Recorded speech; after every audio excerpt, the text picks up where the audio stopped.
En esa línea está el plan CONINTE, que es el plan de conmoción interna de Estado, que lo tiene que llevar adelante Frondizi, porque una vez que no cumple con el pacto con Perón y nuevamente la gente sale a la calle para reclamar y luchar, él la única manera que ve de contrarrestar eso es con un plan CONINTE, que quiere decir, son las siglas de Plan de Conmoción Interna de Estado, que curiosamente era un plan que se había hecho se había aprobado en la época de Perón, pero era con la idea de reflejar una situación que se daba con la Guerra Fría, que en ese momento empezaba entre Rusia y Estados Unidos, pero que nunca se pensó para usarla contra el pueblo argentino. Frondizi, ¿qué hace? Ese plan CONINTE, que se había sido pensado con otra finalidad, lo vuelca para llenar las cárceles nuevamente de presos políticos y gremiales, tanto de izquierda como peronistas. El desalojo del frigorífico Lisandro de la Torre, ocupado por el personal, cumplido por las autoridades con el empleo de gases, sin que mediara violencia física y sin que se registraran heridos de cuidado, fue la causa aparente del conflicto. La defensa de respetables intereses sindicales se proyectó enseguida en un plano que no es el de la pacífica convivencia. Creemos que las responsabilidades de ciertos grupos que responden a intereses ajenos a lo gremial.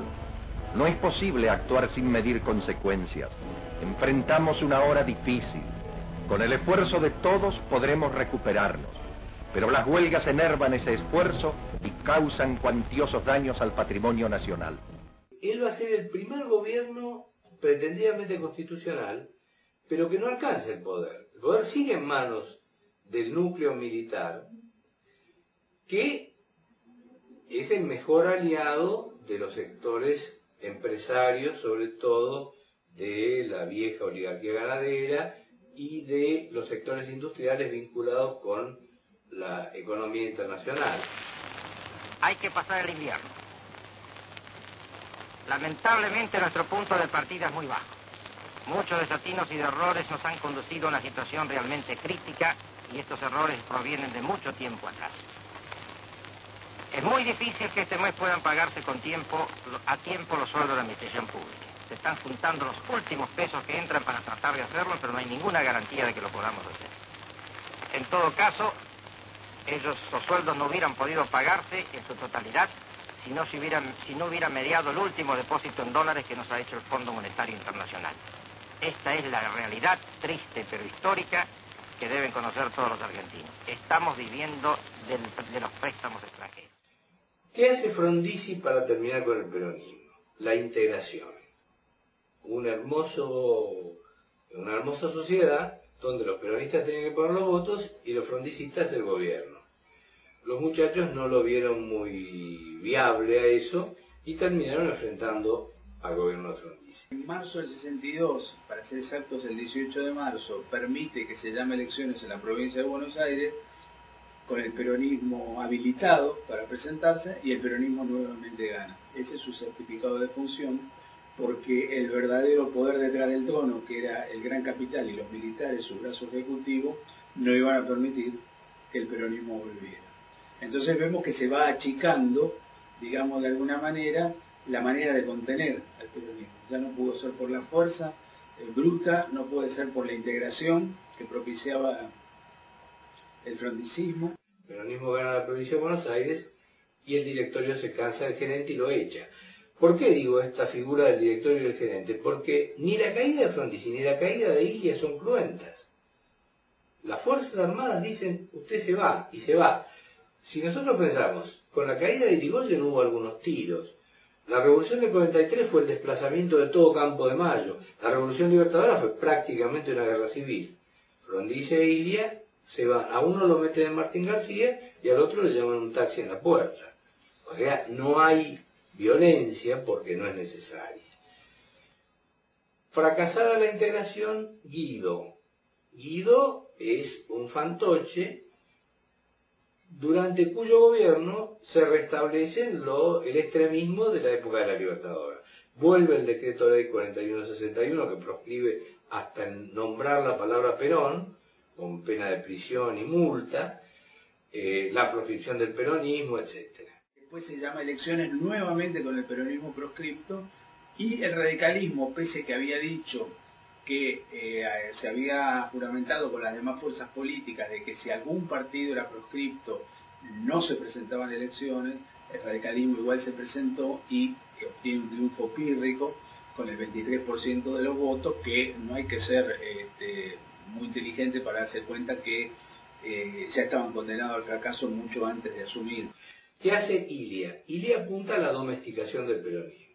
El peronismo se va a convertir en un partido político común, pero eso sí, el tirano prófugo debe quedarse en el exterior.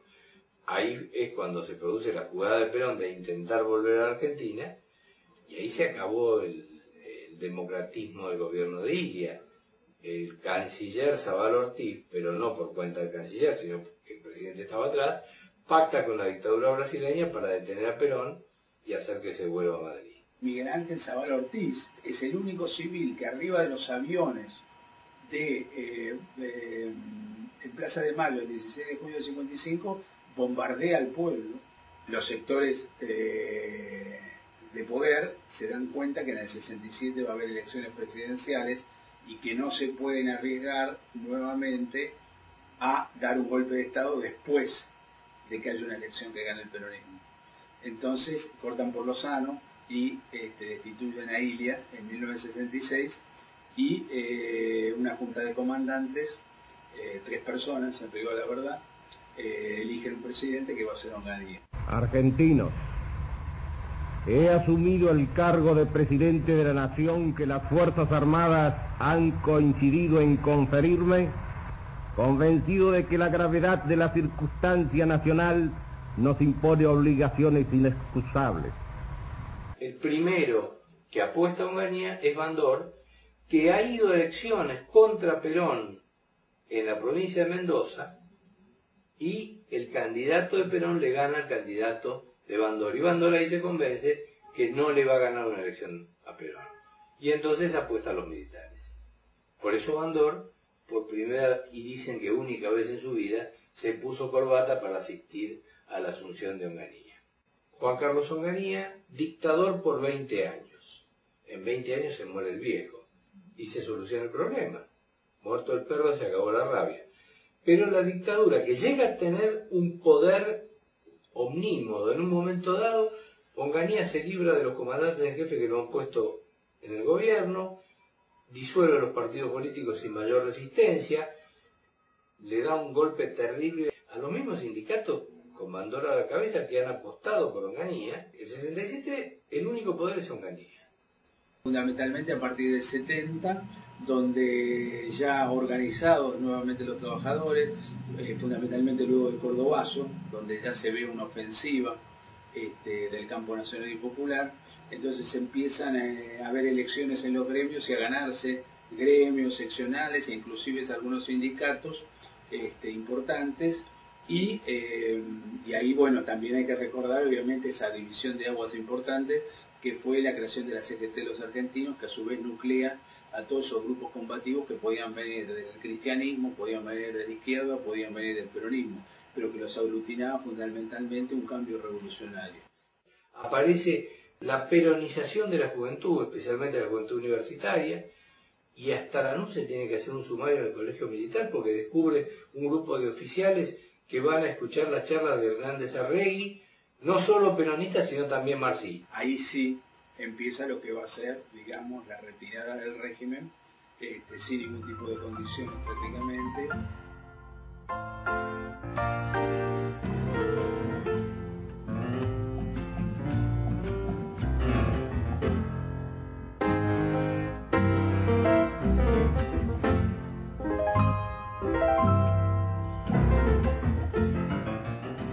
Precisamente a un año del Cordobazo exacto, un 29 de mayo, pero ahora de 1970, unos jóvenes peronistas desconocidos hasta ese momento secuestran al general Aramburu, que hay que recordar que había sido el presidente del gobierno de facto de la Revolución Libertadora, y lo juzgan y lo ejecutan. Eso genera una conmoción política impresionante, porque Montoneros había pensado con razón y con cierta inteligencia que para salir a darse a conocer tenían que hacerlo con un hecho, con un acto, con una acción de comando que no pudiera ser ocultada ni que pasara desapercibida. Y evidentemente el secuestro de un factotum, como en ese momento, de los sectores antiperonistas que trataban de tener cierta negociación con el sector peronista propicio al diálogo, entre comillas, lo sabemos